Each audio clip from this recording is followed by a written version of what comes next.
wondering why my screen, the screen that I'm sharing, um, presents a study on the historical development of the urban form of Cebu City. And then there are two names here, mine own and someone else's, Johannes Vincent Chua. Um, Architect Chua is actually, well, a PhD student, doctor also. He's a PhD graduate, and he's a professor of UP. So we collaborated on a study, which we presented 2 years ago. I think that was 2 years ago, in UP, in a research conference. And I wanted to share with you our output, although we already presented it. And it was published in the UP's journal, architectural journal called Espacio.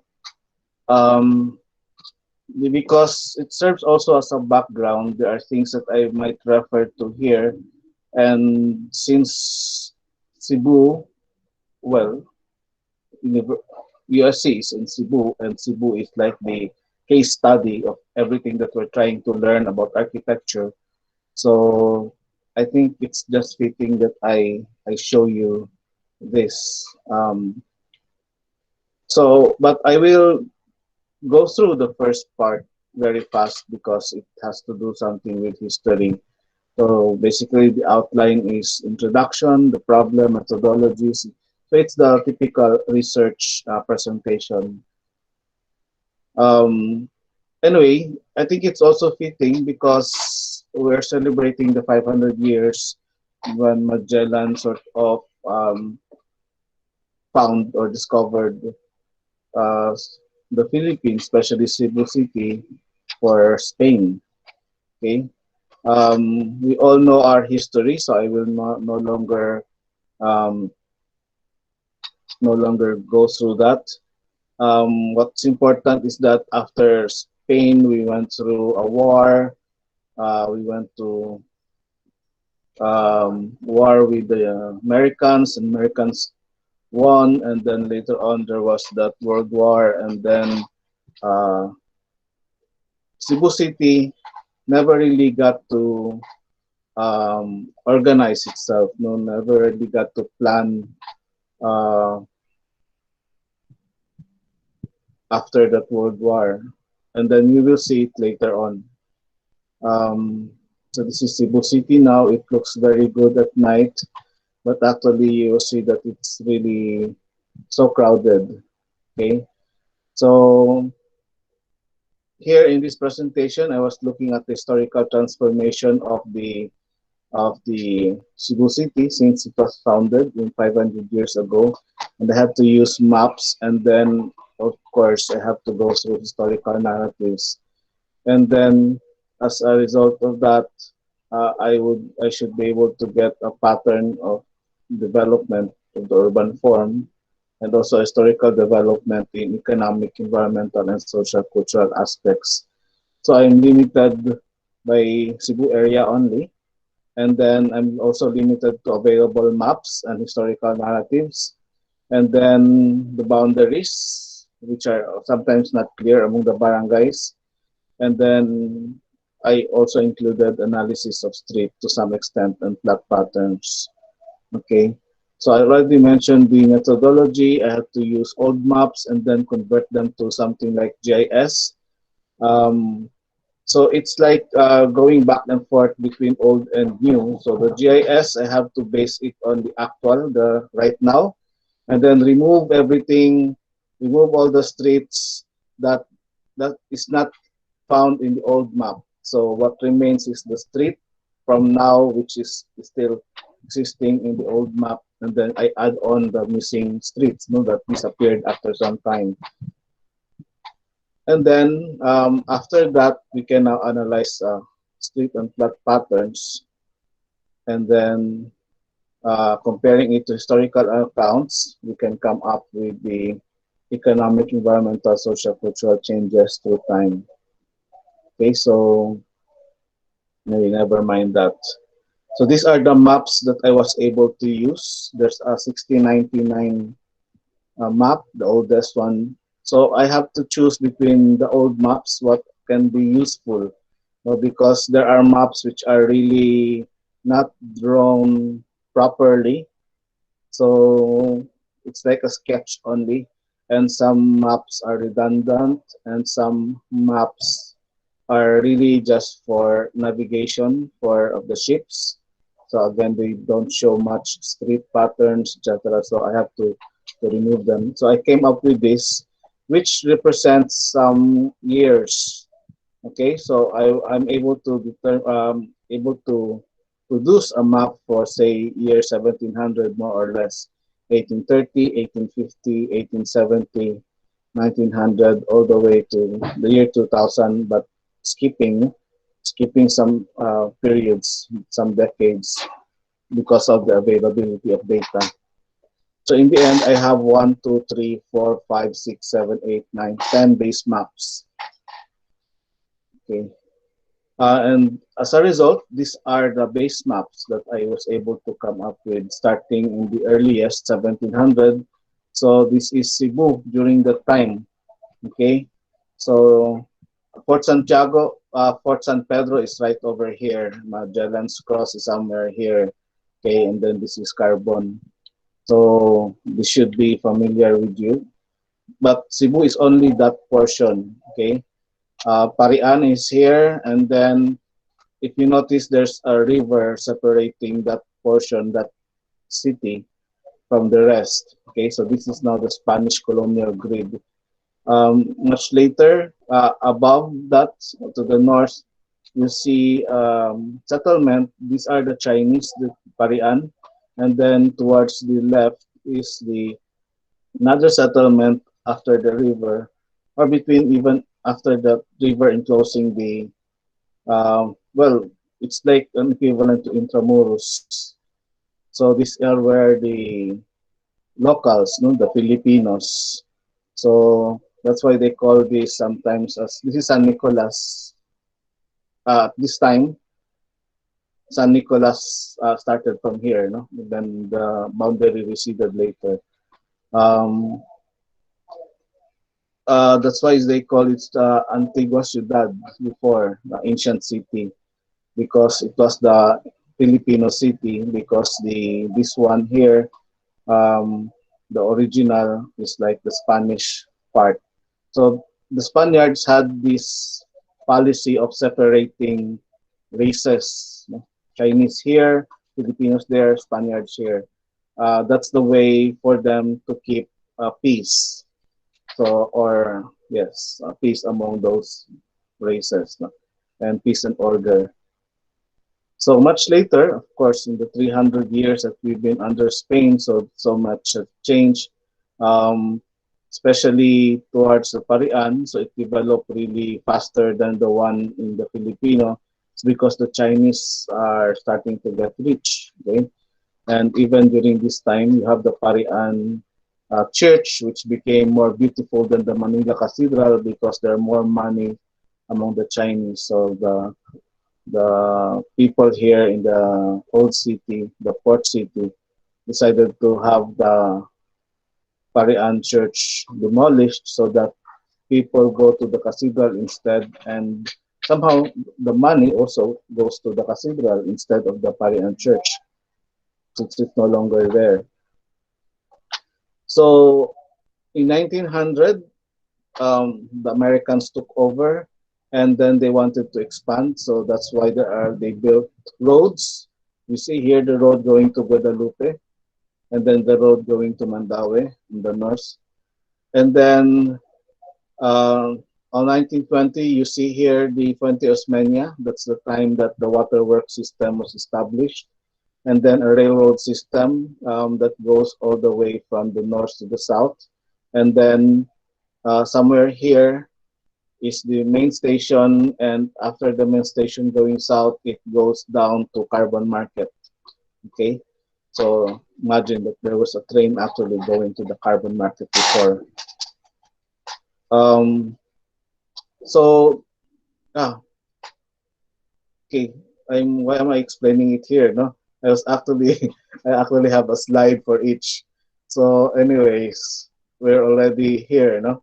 And at this time also William Parson, I mentioned him in one of our lectures about the American period, made a plan for Cebu, but he was not able to put that into effect because when he drew the plan, he was assuming that Cebu was all flat.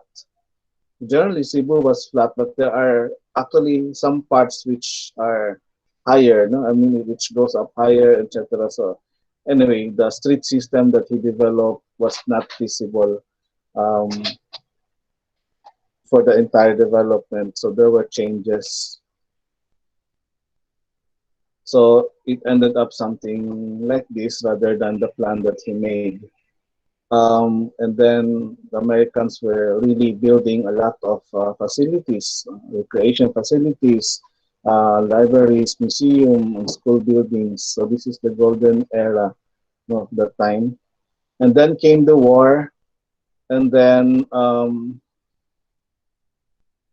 so after the war in 1960, so the Americans tried to rebuild. They put in a lot of money, but then um, the the pace of rebuilding was not fast enough. So it's to control the development. So people were trying to develop also or build on their own, and the government could not do anything to control them. That's why we have a lot of parts here which are already messy. No? And 1980, it became even worse. So the train before the railway disappeared after the war, and they turned that into a road, a main road. That would be the I forgot. No, I think Pedro Rosario is part of it. Uh, okay. So during this time, the Philippines is now the ones planning, no longer the Americans. So good luck to us. They came up with a framework plan for the city of Cebu in 1976. They built the Mactan Bridge because there's also the Mactan Air Base there. And then they made the North Reclamation Project, which only flourished just now. So from 1980 until now, no? In fact, it's not even fully developed. So not as fast as the South Reclamation Project. And then a disaster struck, which is the Typhoon Ruping. It was in 1991, I think. Okay, so it really devastated the whole of Cebu. And I was there at the time. It was I was in college. Uh, so Cebu did not have electricity for maybe 2 months, and some people were living in the churches, and everything was really terrible. And so the governor there, who was Lito Osmeña, decided to rebuild. Okay, and that's where the word Cebu came started, and that was his like battle cry. And true enough, Cebu flourished after that. But then again, like after the war, the rebuilding was not fast enough, so people were not very patient. So they also rebuilt on their own. So that's why there's a lot of development which was not part of the plan. Okay, and the government cannot control them. So having made all those maps, so in order to in order to be able to analyze the whole city since it's become very big, so you have to break them down into unique areas of development. So for example, during this 1700, so this is one unit because this is the Spanish one, this is another unit, and then this is another, this is the Filipino, and then this is the Chinese. And then you can see the development of each unit, and sometimes another unit appears because there is an expansion and it's so much different from here. So, so it's no longer because this is made up of lutaos. I think they're like bajaus, and so they're not Chinese, so they're different there are different units. So okay, so the Parian extended more there, then this one extended further, and then became uh, another unit. So so a lot of extensions, okay, throughout the time. Now, this is part of my limitation because if I had to break them down into barangays, how they develop, so it would take a little longer to finish. And then we have deadlines. So that's why most of the chunks here are very, very big. Okay. And our concern actually, I think, is right here on K. Um, this is where uh, the site, no, of the plate is located. This is in Talamban. Okay, so until 2000, so it becomes so many. So how many units? So there are from A to I think LMN. Okay, I don't think there's an O. Okay, um, and after breaking that down into smaller chunks units, so the idea is to analyze each unit on how on what level of development they are. So in there is this form-based code which I hope you will learn also in your planning two or three, which is a way of making of planning a city, you know, and then evaluating existing developments. So and they break that down into what we call transects. And then for each transect, there is a characteristic like how far the roads are, how much open space there are, and so they call this by name. No? For example, T1 is a natural transect zone. Okay, I just close the door. Okay, and then there's the rural and suburban, general, all the way to our urban core, which has the high-rise buildings and the very, very dense development. Okay, so we have general urban, urban center, and urban core. So what I did, okay, for each year and then for each unit of development, so uh, I categorized what the transect level was at the time. So, for example, in 1700, the area A was at T3 level. Okay, T3 being this like suburban, but then B and C is like just rural and not natural. Natural is the rest. No, so the result is something like this. So you can see how they develop throughout the time. Um, and how the developments like okay, this became the like rural and then A before was T3, it became more T4 and it becomes T5 and then it remains T5. No? So our development, our concern is right over here in K and that's T5. T5 meaning part of the urban center already. But I mentioned to you that I was not able to break this down into barangays. So the barangays towards the north, which includes Talamban, should have been still T4, general urban. But since most of that portion is urban center, so it's like T5.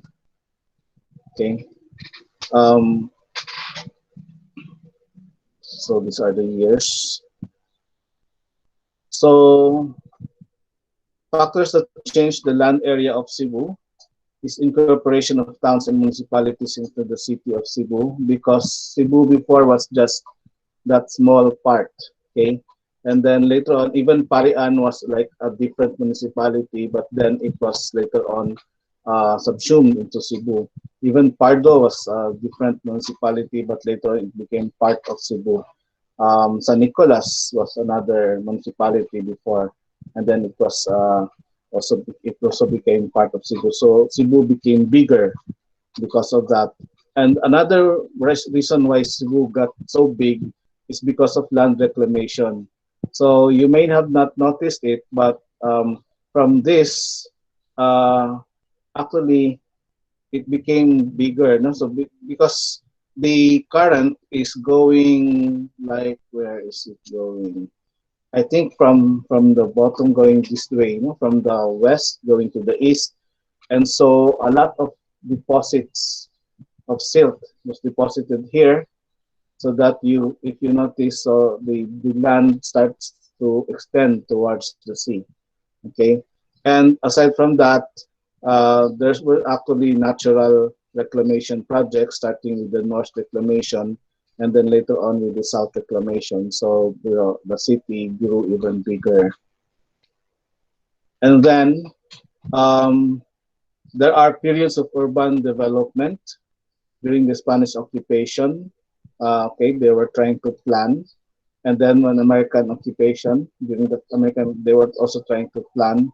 Then after the war, they rebuilt. They tried to plan again, and then after Ruping, okay, after the storm, there was again another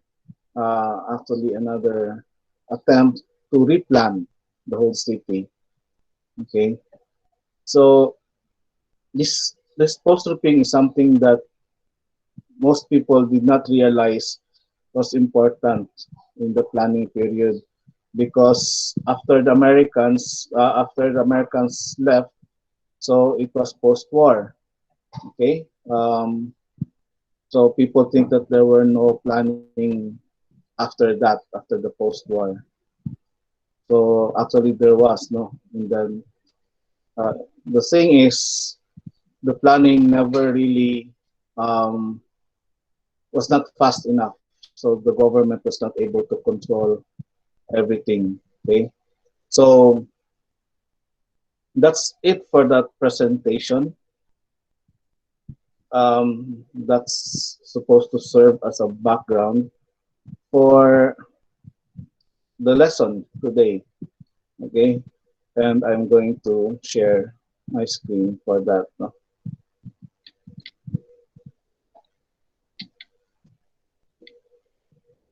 Okay, now I told you that we will be talking about circulation systems now.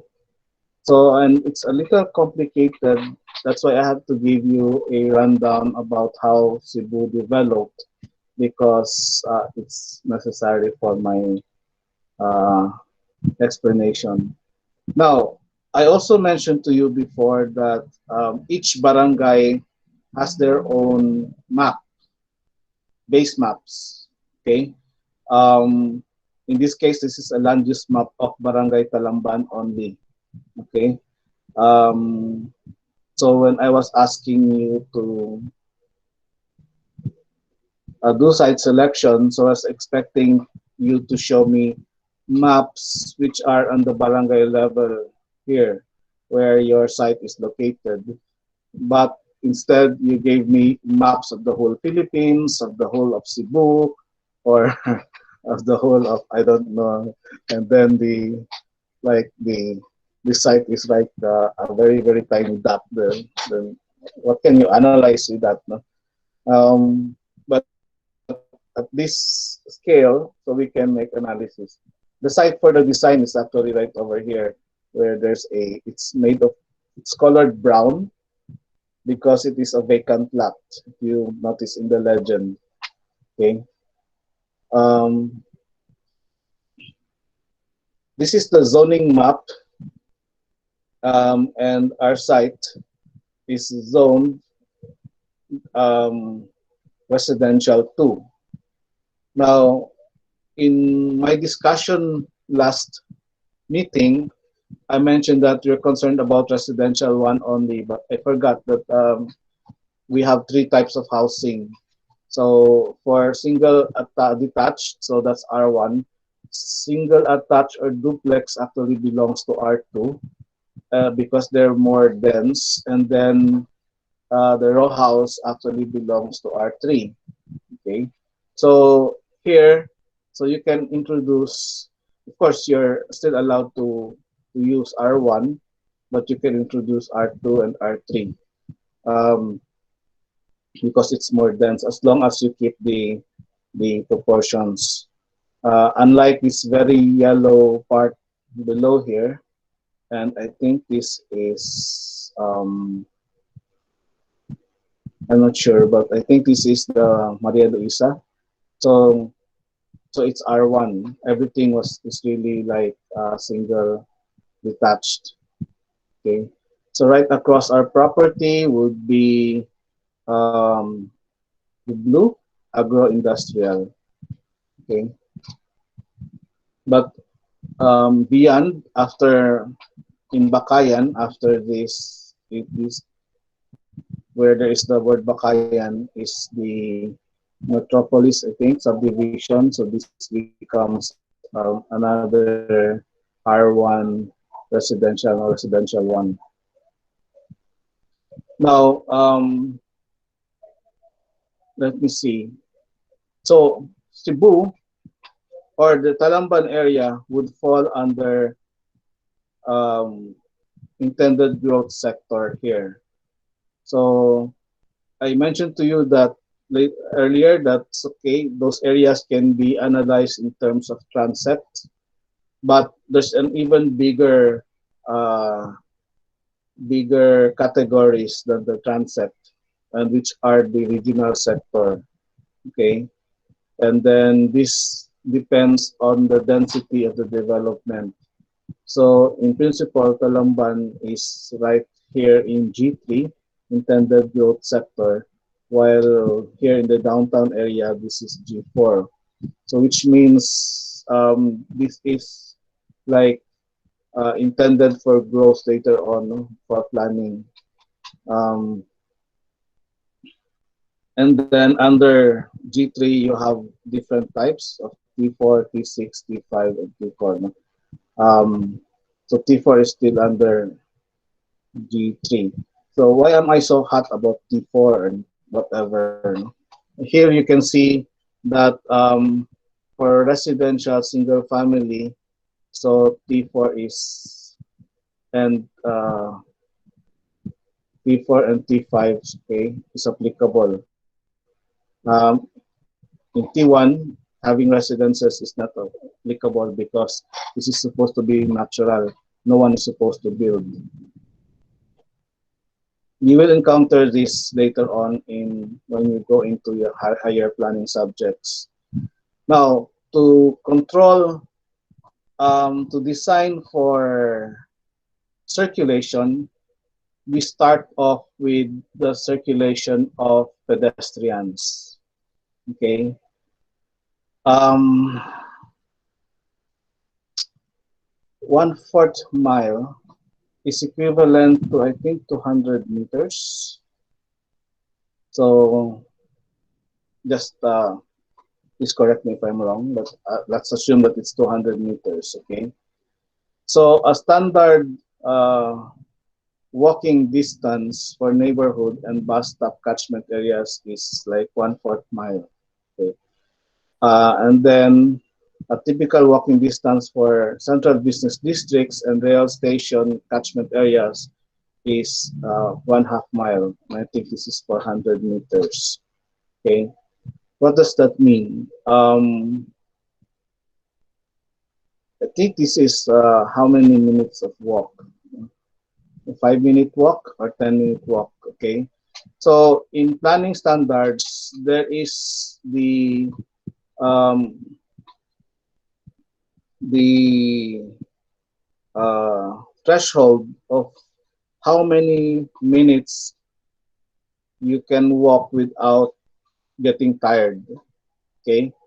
Or how many minutes of walk can people imagine themselves doing, and then where if they go beyond that, it's like they are not willing to walk anymore. So I don't know whether you really get it. No? So that's why you have to design according to that, no? So that's why there's this circle. If this is you, so you would want to go only to the farthest that you want to go is say 1/4 mile. If you are actually in a in if you want to go to catch a bus, for example, or to catch a jeep. In the case of Cebu City, we don't have buses. Um, no buses in the city at least. Okay. For example, in Japan, there are trains. So people are willing to walk for half a mile just to be able to go to the train. Okay, which means they don't need to ride a tricycle or anything because they're willing to walk that distance. So if the planning, if the say if the bus stop is further than that, they might opt to just take transportation by car, motorcycle, tricycle in the Philippines, at least habal-habal, and the same with the city center. So therefore, we have to consider that, no, especially in planning bus stops or jeepney stops, how far the jeepney stops should be from each other. Okay, so it should be, say, at the edges of where this person is in the middle. So it's 1/2 mile, 1/4 mile on one side and 1/4 mile on the other side, so that he has, if he is in the middle, he has an option to go to each side. But if he's nearer this side, so he goes to that jeepney stop. Okay, so therefore the idea is to build a walkable community. Okay, but a walkable community is a community within the walkable distance, and which is something like 1/4 mile in the outskirts, no? But this is not really realistic, making a circle like this. And for example, if you are here, so your theoretical 5 minute walk is actually this circle here. But then if, since the street is not straight, it's good, no, if this is the street. So if you walk from here to there, that takes you 5 minutes. But then the streets are changing direction. You have to go to turn left, turn right, etc., etc. So if you actually follow and then measure the street, no, as you walk, a 5 minute boundary would be this green. Okay, if you walk from here to here, that takes you 5 minutes. If you walk from here to here, it will take you another 5 minutes. Okay, after navigating through all these turns. So which means that this boundary of the red is actually more than 5 minutes. Okay, so this is how we actually measure the actual 5 minute walk. So it's not the theoretical circle, although for general planning, just to start off, so you use the circle, but then when you start planning details, so you go into uh, that exercise, no, of measuring how long, we call that the developed length. Okay, so you measure each segments until you reach, say, 1/4 mile. Um, we call that as a ped shed. Okay, this is one pedestrian shed. Okay, this one and this one. So this is a theoretical pedestrian shed. This is an actual pedestrian shed. And sometimes they are too near each other because the center could be considered as the main node. For example, there's a grocery and people normally go to the grocery every day. So there's you sort of encircle 5 minute walk around it. And then the same with this school and everything else. So they can combine into a cluster of ped sheds. Okay, so your planning now becomes bigger.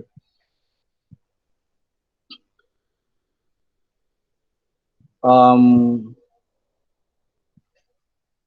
okay, so that's being detailed. So I decided not to talk about that. No. Now we talk about the um, the cars. Okay, so first is about the idea of the public realm. So the public realm is anything actually outside the face of the buildings. Okay, outside the face of the buildings. Uh, in here, they're all part of the um, road right of way. Okay, so this is a very wide street because it has sidewalks, furnishing zone, then parking and loading, and bike lane, and before the travel lane, which we call the carriageway here in the Philippines. Okay, and then the furnishing zone, we actually call it planting strip. Then the sidewalk is a sidewalk. Um, but assuming that, say, this part of the sidewalk, assuming this is not sidewalk but like the lawn of a private property, okay, so the boundary is right here. Um, this lawn in the property is still considered as the public realm. So anything that anyone can see from the street is part of the public realm. So therefore, that's why sometimes the neighbors can complain about things that are inside your property because they see it and they are affected. They get disturbed. And if, of course, if it emits a sound and they hear it and it's disturbing, so they can complain even if that sound emanates from something inside your property. Why? Because you are in the public realm. So what is not in the public realm? Anything inside the house is not part of the public realm. Okay, so that's the idea. Therefore, in planning, so you plan even the facade. Okay, you try to control even the facade of the buildings because that's part of the public realm. That's why people can complain, neighbors can complain if your building is ugly. Okay, so that can also happen if your building is disturbing, although it's beautiful.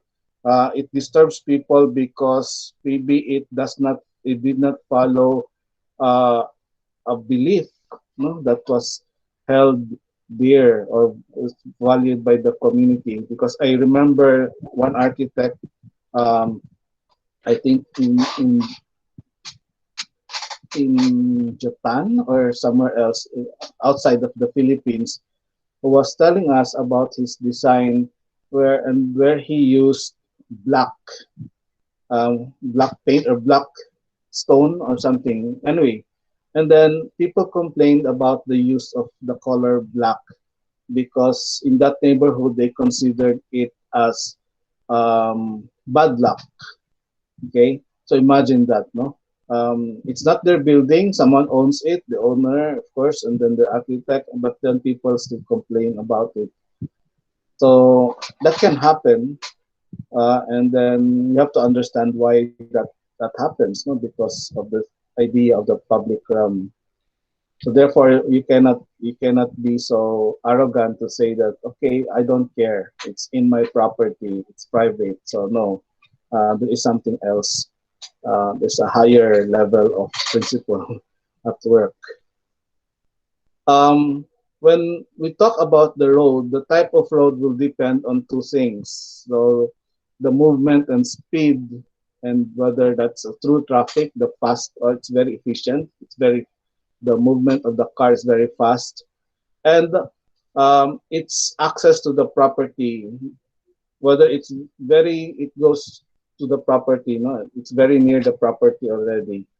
Okay, so if it's very fast and it's very far from the property, so normally we're talking about freeways. Okay, and then you have arterial roads, and then you have collectors and distributors. Arterial roads are roads that feed the freeway, and collectors and distributors feed the arterial, and then the local roads, where movement is the slowest, supposedly, but then that's where the road actually goes all the way to your property. So these are the local roads. They they feed the collector and then the distributor.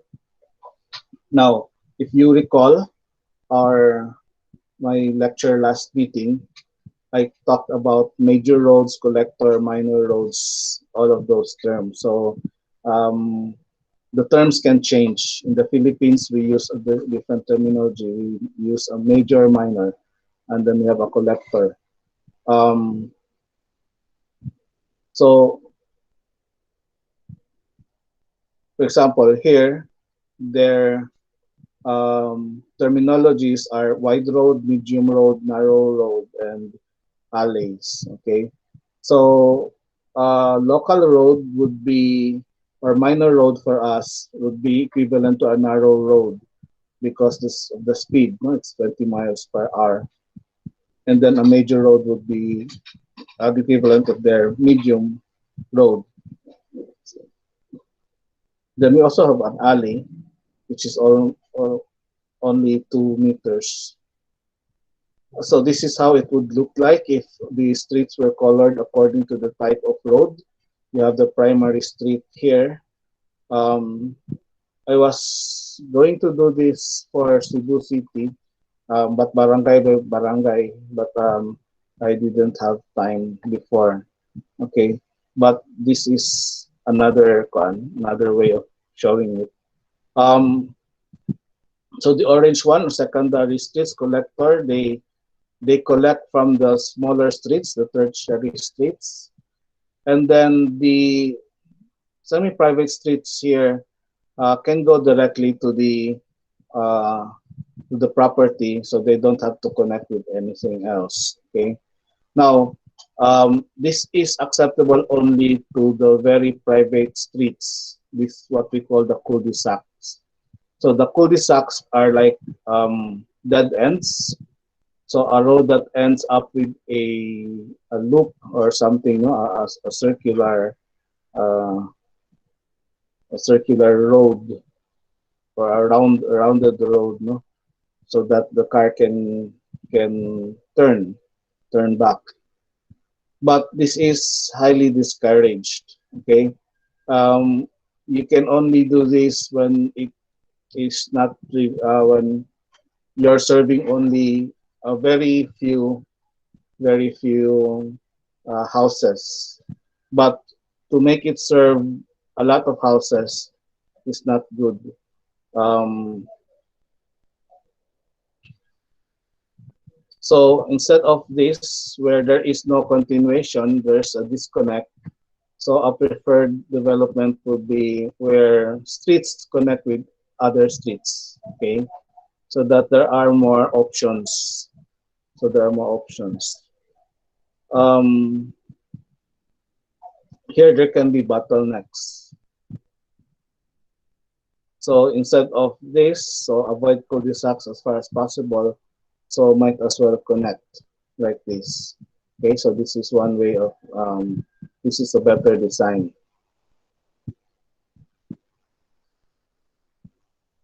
So we have a one lot which is the same area, but here it is designed this way. Um, it says here in the left, standard residential land development grid design with 95 lots that meet minimum city ordinance requirements for lot size and setbacks. So there are 95 lots. But then the right side, it was redesigned to be like this, none of this cul-de-sac, and then fewer streets. So SEH curvilinear residential land development design with 98 lots. So there are more lots actually. That reduces street and utilities by 900 feet. No, because there are fewer roads. So there's only one road that goes like that and connects with this. Where here you have 1, 2, and 3 roads. So the majority of lot sizes and setbacks exceed minimum city ordinance requirements. So other than having more lots, each lot is actually bigger than the minimum. So reduction in street and utility translate to a decrease in infrastructure life cycle maintenance, repair, and replacement. Okay, so you can see now what good design can do, what good street design can do, no, to the development. So here are some design guidelines. But first, what to avoid. Okay, this intersection is poor because it does not really. Uh, well, it's a three forks, but then there's this. No, it's not straight. And then this one, uh, the lot here is very small. It's triangular. And then there's offset, which is very dangerous, which I will show you later on. And then I mentioned about the very rare lot type, um, uh, what we call that lot with three abutting streets. So which I say is very rare because it's normally avoided. Okay, so instead we can use this. So you actually have a T intersection like that, so it's cleaner. So there's a cul-de-sac, but it's only used for this part. So it's very near the intersection. It does not really go very far. Okay, and then sort of collects more properties. And then one important consideration when designing lots is that the side, it says here, establish lot lines at right angles to street or radial to curves. Okay, so this side um, boundaries or lines should be at 90 degrees with the street. Okay, or if it's a curve, so it should be radial. So that's another consideration that you have to remember.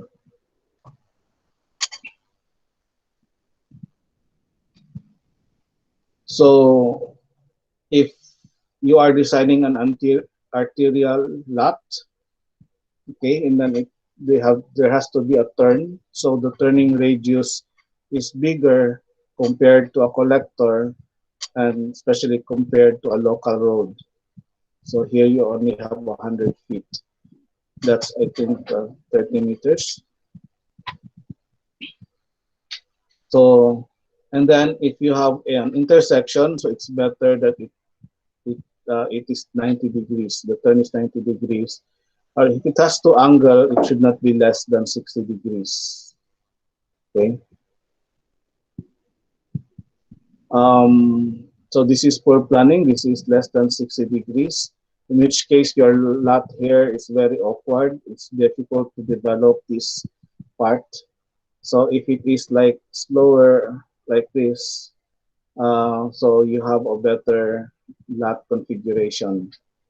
And this is what I meant. So if you have a cross intersection, it should be through like this, straight, rather than offset.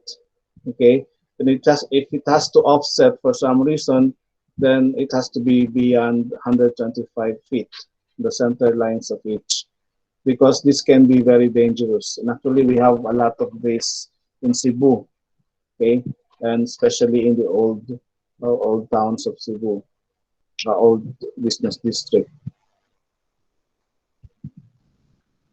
Okay, so one way to improve the street is, of course, to provide sidewalk, park street, the street lights also.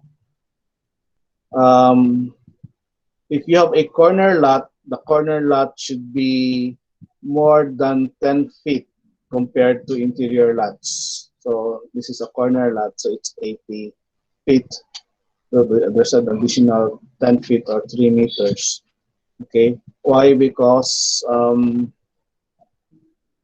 allow for wider comer setbacks, diverse plan arrangement, and unique driveway designs because it's in a corner, so it's bounded by two lots, two streets.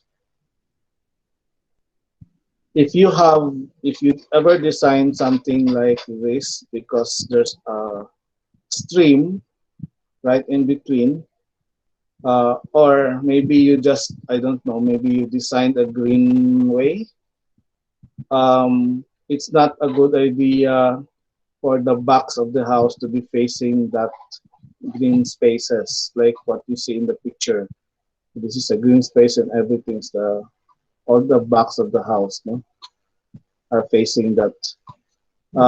One idea is that one reason is that there is no one to look over this open space, which is common and which makes it prone to criminal activities. Okay, you can get mugged, you can get raped here, and no one will see, even though it's lined with houses on both sides. It's better to design it this way, where the front of the house is facing the open space.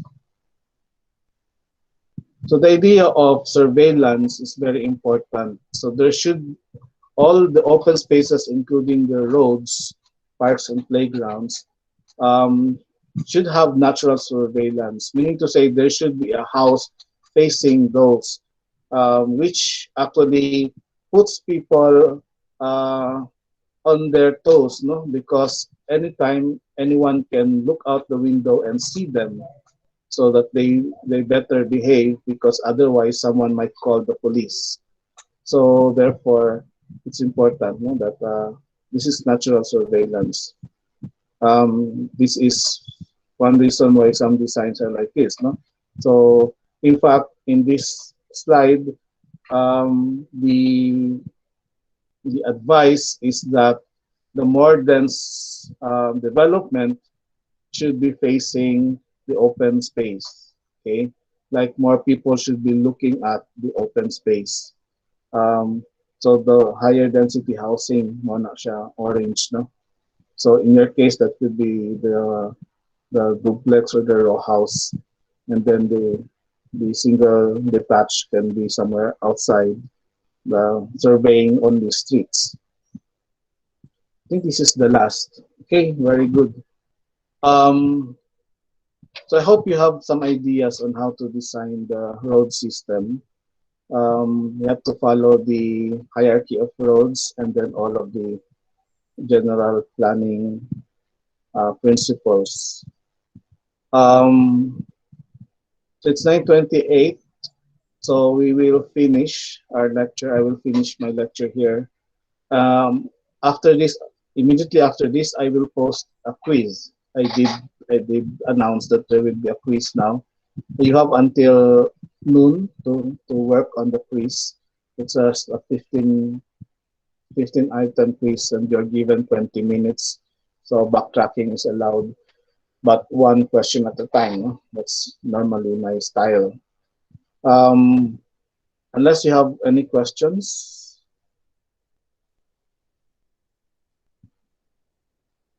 any question. So therefore, I will leave you now, and I hope to see you again next week, April 13, for our next session. So goodbye for now.